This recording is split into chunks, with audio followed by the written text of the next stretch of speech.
अस्सलाम वालेकुम व्यूअर्स, मैं हूं हबीब और आप देख रहे हैं मेरा YouTube चैनल जिसका नाम है इलेक्ट्रिकल वॉल। व्यूअर्स, उम्मीद करता हूं कि आप सब लोग बिल्कुल ठीक ठाक होंगे, खैरियत से होंगे। आज एक नई वीडियो के साथ, एक नए इन्वर्टर के साथ आपके सामने हाजिर हूं और कंप्लीट डिटेल में जानेंगे कि ये जो मैंने इस वक्त वॉल के ऊपर माउंट किया, ये इन्वर्टर कौन सा है, क्या स्पेसिफिकेशन है। 2021 में रहते हुए जो नए इन्वर्टर्स लॉन्च हो रहे हैं, इनमें क्या ऐसे नए फीचर हैं जो कि इस वक्त की लेटेस्ट टेक्नोलॉजी के साथ बिल्कुल कंपैटिबल हैं। व्यूअर्स, मेरी वॉल के ऊपर बहुत सारे इन्वर्टर्स माउंट हुए होते हैं, डिफरेंट ब्रांड के इन्वर्टर्स माउंट हुए हुए होते हैं, जिसके अंदर से अगर बात की जाए इस खास आज वाले इन्वर्टर की, तो ये वाहिद ऐसा इन्वर्टर है जो इस वक्त 2021 के अंदर लेटेस्ट टेक्नोलॉजी को compete कर रहा है, उसके साथ बिल्कुल कंपैटिबल है। तो बस बात कर लेते हैं इस इन्वर्टर के मॉडल की। तो ये है जी PV6000। जैसा कि आप मेरे राइट साइड पे चेक कर सकते हैं, इससे थोड़ा सा अपग्रेडेड वर्जन, यानी कि कैपेसिटी के लिहाज से सनब्रिज PV8000 इंस्टॉल्ड है। और राइट साइड के ऊपर आज जिस इन्वर्टर की हम बात करने लगे हैं, ये सनब्रिज PV6000 है। बिल्कुल नाम से वाज़ेह हो जाता है कि इसके साथ आप टोटल 6000 वॉट्स तक का पैनल कनेक्ट कर सकते हैं। Same as it is right side पे जो PV8000 है, उसके साथ आप 8000 वॉट तक का पैनल कनेक्ट कर सकते हैं। इसकी स्पेसिफिकेशन, इसकी डिटेल्स, इसको इंस्टॉल कैसे करना है, कहाँ से परचेज कर सकते हैं, यानी कि ये किस लिहाज से अपग्रेडेड वर्जन है, तो ये मैं आपको आज की इस वीडियो के अंदर कंप्लीट डिटेल में बताऊंगा। सबसे पहले नंबर पे बात कर लेते हैं कि अगर आपने PV6000 परचेज करना है तो आप ये कहाँ से परचेज कर सकते हैं। व्यूअर्स, ये मैक्स पावर की किसी भी ऑफिशियल स्टोर से आप जाके परचेज कर सकते हैं, उनकी साइट से परचेज कर सकते हैं। और अगर ईजीएस्ट मैथड, अगर पाकिस्तान में किसी भी जगह पे आपको ये इन्वर्टर चाहिए, आप मेरे से परचेज कर सकते हैं। मेरी वेबसाइट का लिंक है electricalwall.com, वहाँ पर इन्वर्टर सेक्शन में जाके आप इस इन्वर्टर के लिए ऑर्डर प्लेस कर सकते हैं। तमाम इन्वर्टर्स जो हैं ये कैश ऑन डिलीवरी की फैसिलिटी पे आपको नहीं मिलते। अगर आपने ये परचेज करना होता है तो आप इसकी पेमेंट एडवांस करते हैं, हम ये इन्वर्टर आपको डिस्पैच कर दें। क्योंकि मैं मैक्स पावर को रिप्रेजेंट कर रहा हूँ, तो आप बेफिक्र हो के चाहें तो उनके अकाउंट में पेमेंट लगा लें, चाहें तो मेरे अकाउंट में पेमेंट लगा के इस इन्वर्टर को अपने तक मंगवा सकते हैं। तो अब हम देख लेते हैं कि इस इन्वर्टर के अंदर अनबॉक्स करने पर हमें क्या क्या चीज़ें देखने को मिलती हैं। तो फर्स्ट नंबर पे आप देख सकते हैं वॉच पावर की CD, साथ यूज़र मैनुअल जिसके ऊपर मेंशन है कि सनब्रिज PV6000 यानी मॉडल मेंशन है, और वॉच पावर की CD। वारंटी कार्ड देखने को मिल जाता है, 1 ईयर की वारंटी। अच्छा, इसमें warranty card claim 1 year, claim 2 year warranty card मिल जाता है with complete specification and details. चलें तो हमारे पास एक कम्युनिकेशन केबल मिल जाती है। और अब इन्वर्टर को निकाल लेते हैं बाहर। तो बस आउटलुक आपके सामने है, बहुत ही प्यारा और डिसेंट सा साइज़ भी है, ना ही कोई बहुत ज़्यादा बड़ा है ना ही बहुत छोटा। एक डिसेंट सा साइज़ 3 कलर टोन में ये इन्वर्टर हमें देखने को मिल रहा है, जिसके अंदर वाइट, रेड और ब्लैक का कम्बिनेशन बहुत प्यारा लग रहा है। तो बस अभी हम इसके साथ एनर्जी मीटर को भी लगा लेते हैं और देख लेते हैं कि ये एक्चुअल में कितनी करंट ले रहा होता है, सेल्फ कंजम्पशन इसकी कितनी है, और रियल में आप जान सकेंगे कि इसकी सेल्फ कंजम्पशन कितनी होती है। रेटेड वैल्यू भी चेक कर लेते हैं और प्रैक्टिकली भी इस चीज़ को जान लेते हैं।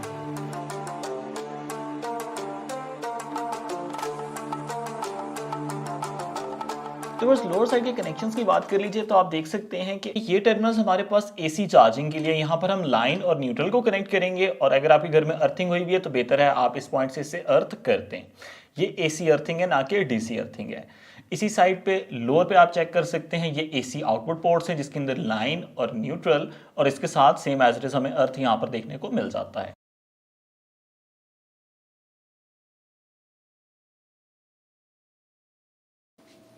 व्यूअर्स, आप देख सकते हैं इसको तीनों सोर्सेज दे दिए हैं, बैटरी, ग्रिड और PV। इस वक्त इसकी सेल्फ कंजम्पशन को चेक करने के लिए इसके साथ से बैटरी को भी डिस्कनेक्ट कर देते हैं और PV को भी, और फिर जानते हैं कि इसकी सेल्फ कंजम्पशन कितनी। तो व्यूअर्स, आप देख सकते हैं कि इस वक्त इसकी सेल्फ कंजम्पशन जस्ट 27.5 वॉट्स है, यानी कि इसकी सेल्फ कंजम्पशन इंतहाई कम है। जस्ट 27.5, 27.6 वॉट्स ये कंज्यूम कर रहा है नो लोड कंडीशन पे, जब इसके साथ हमने कोई भी लोड को कनेक्ट नहीं किया। तो व्यूअर्स, अब बात करते हैं इस इन्वर्टर के अंदर जो इंपॉर्टेंट फीचर्स हैं, जो अहम फीचर्स हैं उनकी। ये इन्वर्टर एक ऐसा इन्वर्टर है जो कि grid tie inverter with battery backup है। जैसा कि आपको पता है कि इस वक्त पाकिस्तान के अंदर सिंगल फेस के ऊपर भी ग्रिड फीडिंग की इजाज़त मिल चुकी है, और ये सिंगल फेस का इन्वर्टर है। तो ये इन्वर्टर क्या करेगा, अगर आप ग्रिड फीडिंग करना चाहते हैं, आप अपनी इलेक्ट्रिसिटी वापडा को, ग्रिड को सेल करना चाहते हैं, तो आप इस इन्वर्टर की मदद से कर सकते हैं। नॉर्मल ट्रेडिशनल जो आपके पास ग्रिड टाई इन्वर्टर्स होते हैं, उसके अंदर एक नुकसान या कह सकते हैं उसका फीचर वो ये होता है कि अगर लोड शेडिंग होती है, लाइट चली जाती है, तो वो इन्वर्टर अपनी जनरेशन को ख़त्म कर देता है, बिल्कुल बंद हो जाता है। जबकि ये वाले इन्वर्टर्स जो हैं ये विद बैटरी बैकअप हैं। अगर लाइट चली भी जाती है ये अब सोलर से जनरेशन लेते रहेंगे, बैटरी में फीड करेंगे और आपके घर को भी इलेक्ट्रिसिटी प्रोवाइड करेंगे। तो यही इन इन्वर्टर्स का फ़ायदा होता है कि ये grid tie inverter with battery backup है, यानी कि ग्रिड फीडिंग की एबिलिटी भी रखते हैं और बैटरी में एनर्जी को सेव भी करें। ये फीचर हमें इससे पहले वाले इन्वर्टर्स में भी देखने को मिल रहा था, लेकिन जो एक नया फीचर है वो क्या है, वो ये है कि इसका MPPT बहुत ही ज़बरदस्त किस्म का है। 27 एम्प्स का MPPT है, यानी कि इस वक्त पाकिस्तान के अंदर 500 प्लस वॉट रेटिंग्स में पैनल्स आना शुरू हो गए हैं। जैसे जैसे टेक्नोलॉजी इवॉल्व हो रही है, बेहतर हो रही है, वैसे वैसे हमारे पास इन्वर्टर्स को भी अपग्रेड होना होगा। ये इन्वर्टर जो है ये 27 एम्पियर्स के अंदर आता है। जैसा कि आपको पता है कि इस वक्त हमारे पास जैसे जैसे पैनल्स में अपग्रेडेशन आ रही है, 500 अबव वॉट के पैनल्स आना शुरू हो गए हैं, वैसे वैसे पैनल की करंट भी बढ़ चुकी हुई है। एक एग्जांपल ले लेते हैं, अगर आपके पास एक 500 वॉट का पैनल है तो तकरीबन उसकी जो शॉर्ट सर्किट करंट होती है वो 12.28 एम्पेयर्स होती है, जिसके साथ वोल्टेजेस हमारे पास 51.7 वोल्ट्स होते हैं। ये डिपेंड करता है पैनल की स्पेसिफिकेशन पे, इससे कम ज़्यादा भी हो सकते हैं, लेकिन मैं 500 वॉट के रेफरेंस से आपको समझा देता हूँ कि अगर हमारे पास 12.28 एम्पेयर्स करंट है और आपको दो स्ट्रिंग्स को पैरेलल करना है अपने इन्वर्टर के लिए, तो तकरीबन ये हमारे पास 24.56 एम्पियर्स बन जाते हैं। जो इससे पहले के इन्वर्टर्स थे उसके साथ तो आप बड़े पैनल्स नहीं कनेक्ट कर सकते, क्योंकि उसके MPPT रेंज से, उसके जो MPPT है उससे ये वैल्यू एक्सीड कर जाती है। लेकिन 27 एम्पेयर्स का MPPT इसके अंदर मौजूद है, तो ये बन जाती है 24.56 एम्पेयर्स। बड़े बेफिक्र होकर आप इसके साथ लगा सकते हैं। तो बस इस इन्वर्टर का एक बहुत ही प्यारा, बहुत ही मज़े का फीचर ये है कि हमें इसके अंदर बिल्ट इन वाईफाई मिल जाता है। कोई अलहदा से डिवाइस लगाने की ज़रूरत नहीं है, इसके अंदर प्री इंस्टॉल्ड आता है और वॉच पावर वाईफाई की एप्लीकेशन की मदद से आप इसके तमाम पैरामीटर्स को, कि सोलर कितनी जनरेशन दे रहे हैं, ग्रिड से कितनी पावर ली जा रही है, रियल टाइम शेयरिंग कितनी है, बैटरी किस कंडीशन में है, और कोई नोटिफिकेशन आ जाता है, कोई भी एरर आ जाता है, तो वो वाईफाई की मदद से आप अपने मोबाइल पर भी चेक कर सकते हैं। तो अब इस इन्वर्टर को मैं ओपन करके इसके बोर्ड का इनसाइड व्यू आपको दे देता हूं, ताकि आप जान सकें कि इसके अंदर किस तरह के ट्रांसफार्मर हैं, किस तरह हाई फ्रीक्वेंसी ट्रांसफार्मर, चॉपर्स और किस तरह की IGBTs लगी हैं। जो चीज़ मैंने महसूस किया वो ये कि इसके आउटपुट के ऊपर जो IGBTs लगी हैं उनकी तादाद, उनके नंबर ज़्यादा है और वो बेहतर क्वालिटी की हैं, यानी कि टेक्नोलॉजी बेहतर हो रही है, तो इसके अंदर बोर्ड, इसकी परफॉर्मेंस, इसकी स्पेसिफिकेशंस भी बेहतर होती जा रही हैं। तो सेटिंग्स मोड में एंटर होने के लिए आपने एंटर के बटन को प्रेस रखना है। आप इसे प्रेस रखेंगे तो ये सेटिंग्स मोड में आ गया। यहाँ से 1 पे जाएं तो फर्स्ट पे बताते हैं जी आउटपुट सोर्स प्रायोरिटी, जिसको आमतौर पे हम रियल टाइम लोड शेयरिंग कहते हैं, जो कि SUB मोड पे रहता है।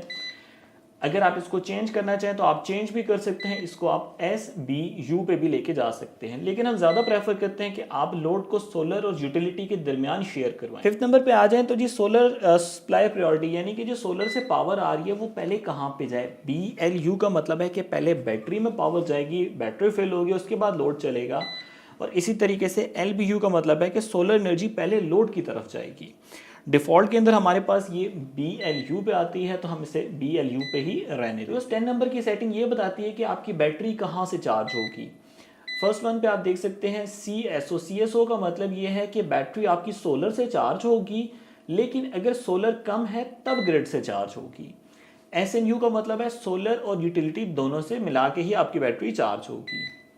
और OSO का मतलब है कि सिर्फ और सिर्फ सोलर से चार्ज। इसको एंटर कर दिया, ये सेटिंग भी सेव हो गई। तो मैं उम्मीद करता हूँ कि आज की वीडियो आपको बहुत पसंद आई होगी और एक नए इन्वर्टर, एक नए मॉडल के बारे में बहुत सारी नई बातें सीखने को मिली होंगी। अगर तो वीडियो पसंद आई है तो इसको लाइक लाजमी कर दें। इन्वर्टर परचेज करना चाहते हैं तो अभी जाके इलेक्ट्रिकल वॉल पे ऑर्डर प्लेस कर दें, अभी स्पेशल डिस्काउंट चल रहा है और डिस्काउंट के लिए आप मेरे से व्हाट्सएप पे भी रब्ता कर सकते हैं। मेरा व्हाट्सएप नंबर है 03321567 वीडियो अच्छी लगी है तो लाइक लाजमी कर दें, शेयर करना बिल्कुल भी नहीं भूलें इस वीडियो को। अपनी दुआ में मुझे याद रखें। Take care of yourself. अल्लाह हाफिज़। अस्सलाम वालेकुम।